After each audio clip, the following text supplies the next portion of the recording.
Essas teorias são todas baseadas, qualquer teoria que fale de psicoterapia está falando do quê? Está falando de uma relação entre duas pessoas sentadas ali e está trabalhando o comportamento verbal da outra pessoa, não é isso? Mesmo a psicanálise que se propõe a outra viés, ela ainda, em última instância, está trabalhando com isso.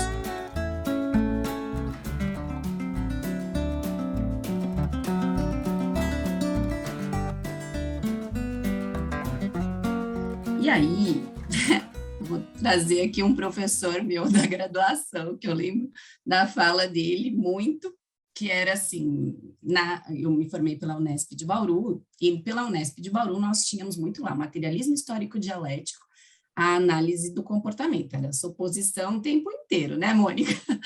Era essa oposição o tempo inteiro, e eu passei a graduação inteira falando, gente, mas ó, qual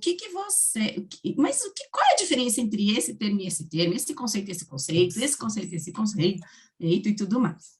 E aí, eu me lembro que o Jair Lopes, que foi, não sei qual é a posição que ele está, mas a última vez que eu vi, ele estava como coordenador lá da Psico, diretora, acho, sei lá, e ele chegou para mim e falou assim, Elisângela, essas teorias são todas baseadas, qualquer teoria que fale de psicoterapia está falando do quê?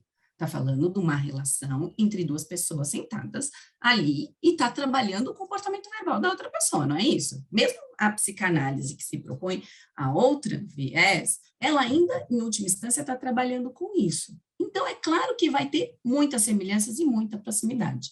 Se a gente pega o existencialismo, quando a gente olha para o existencialismo e para a FAP, a gente vai ver muita proximidade. Mas são duas, a FAP, lá dos livros, né, do começo da FAP ao que ela se propõe, é um olhar analítico comportamental sobre a relação terapêutica, tá?